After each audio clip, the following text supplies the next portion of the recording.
first heard about self-improvement about 6 months ago through a very popular YouTuber called Hamza. You might have heard about him. He's probably like the biggest YouTuber in the self-improvement space right now. However, around this time, I was going through a deep, painful, extremely saddening heartbreak that left my self-confidence and my self-trust in myself just destroyed, just left in the dust. And it left me with needed answers.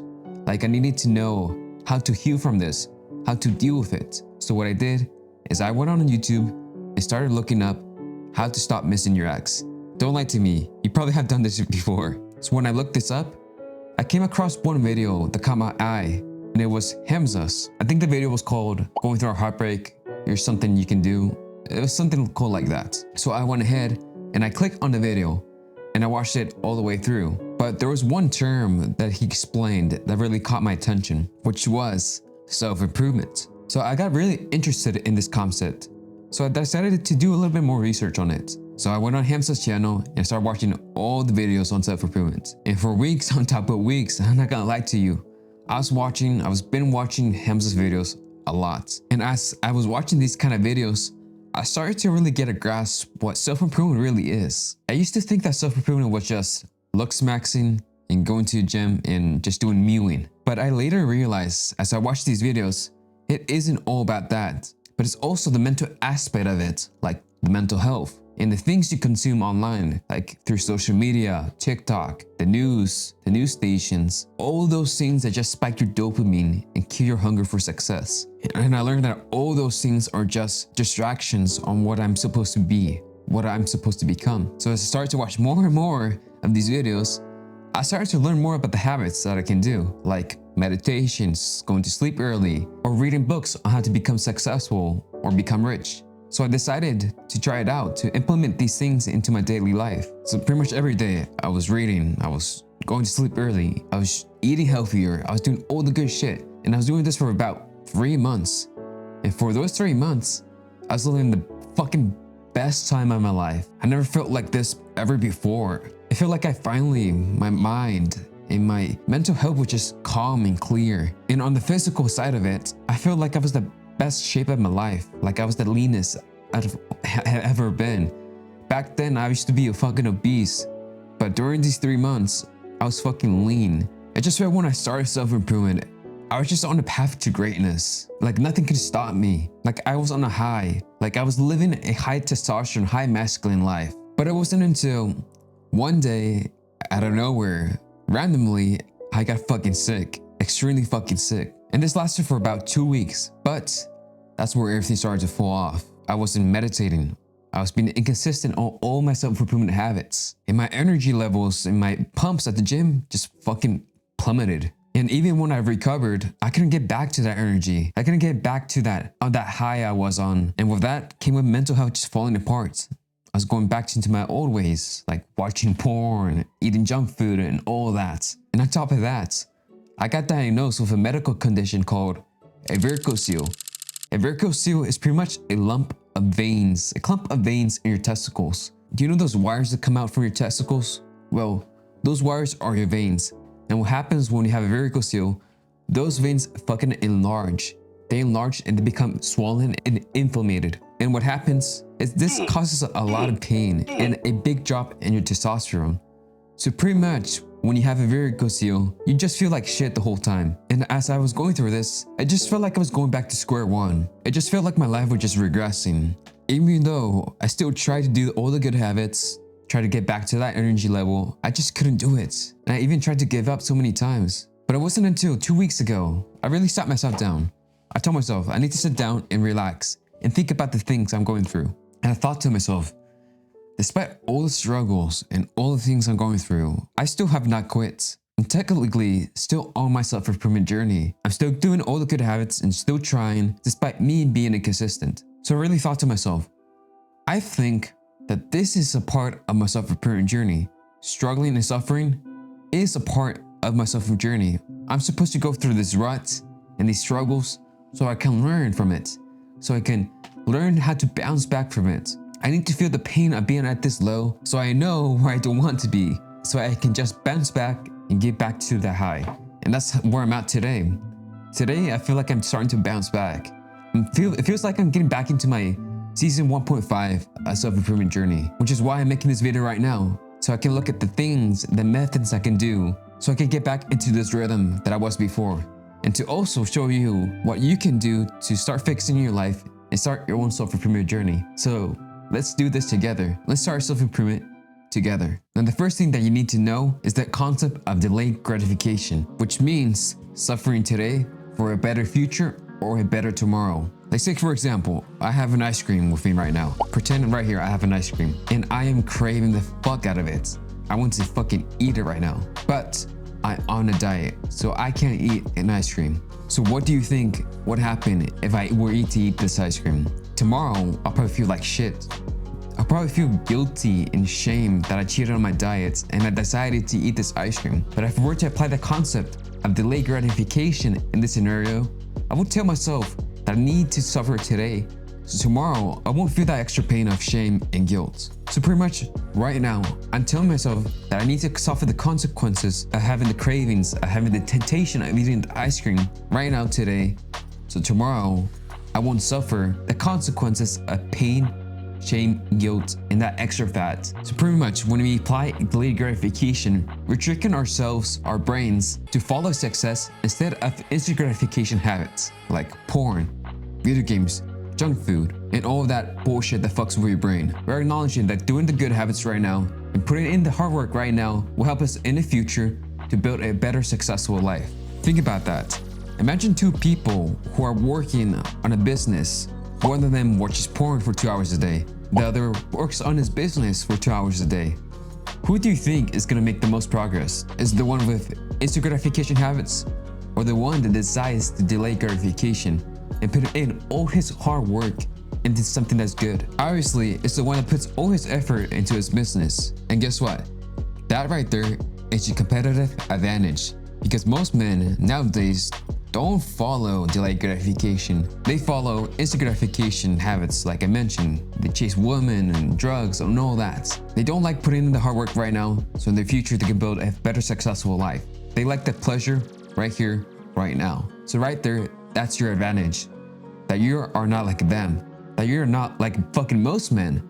You're a man who's actually disciplined and has a vision and values that he needs to chase for. You're built different, how these other loser people like to say. Now, I'm gonna move on to something that's gonna look weird right now, but please follow me. So what I want you to do is to find a quiet place around you, in your house or in your room. And what I want you to do is to sit down and just take a deep breath. Breathe in, breathe out. And do that again. But this time, focus on that breath. Focus on the feeling and the sounds of it. Breathe in, breathe out. That right there is what you probably need right now.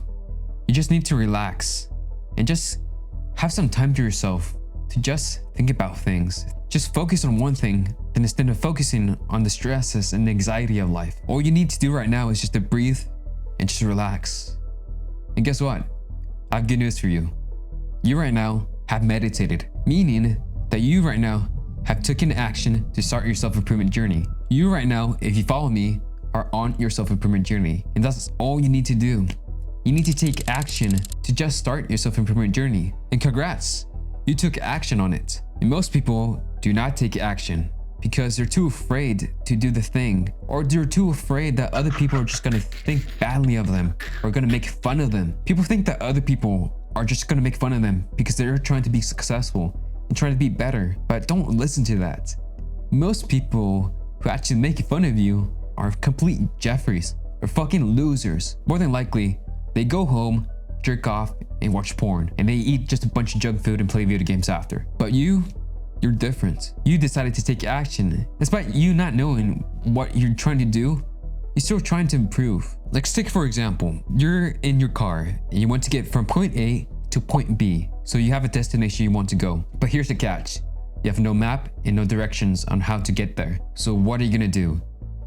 Are you just gonna sit there and just say to yourself, oh, I can't go anywhere because I don't have directions and no map, so I'm just gonna stay here and just be parked in the car?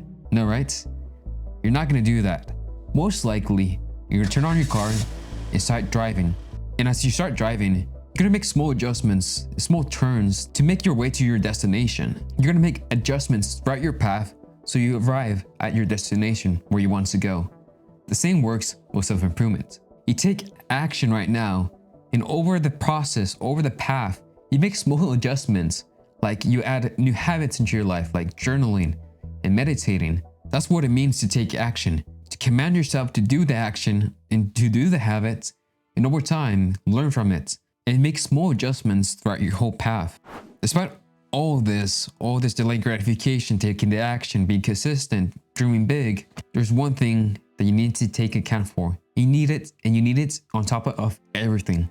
And that's doing it for your family. Look, this journey in self-improvement isn't just for you, but it's for your future family and your current family, your parents, your sister. What you're doing right now is for them, not just for you.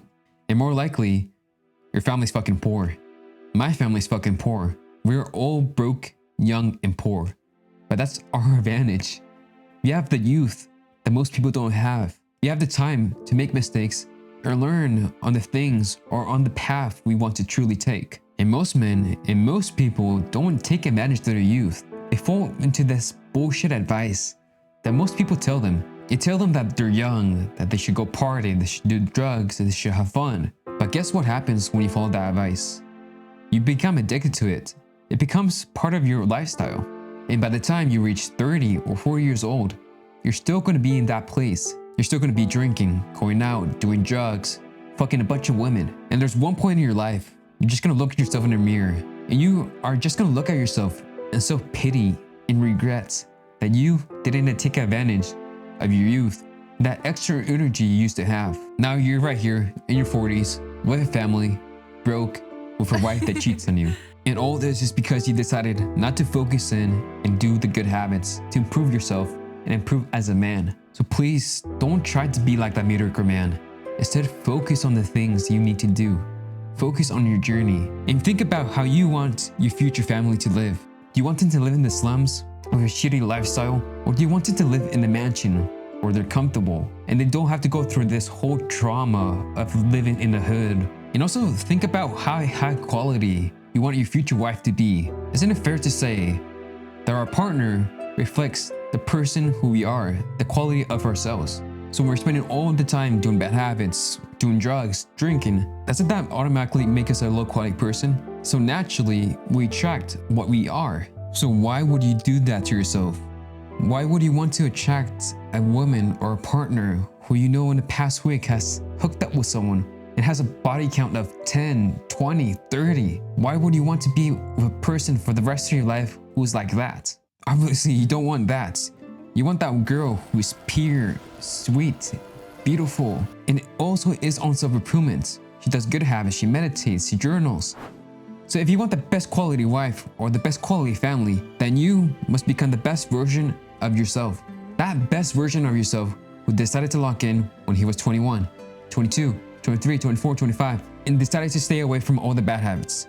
That's the kind of person that deserves this kind of wife and this kind of family and this whole overall life. Can you really imagine that, bro? Just having a shitty life when you're 30, 40? Do you not really see why self-improvement is really important, especially for young men right now? Do you see why men need to be disciplined at a young age and sacrifice their youth for a better future? Look, man, listen to me right now. Self-improvement is not fucking easy. It's fucking difficult and really fucking hard. And that's because you're fucking human. There'll be times where you want to quit. There'll be times where you cheat on your diet. There'll be times that you miss out on going on a workout or going on a run. But hear me out.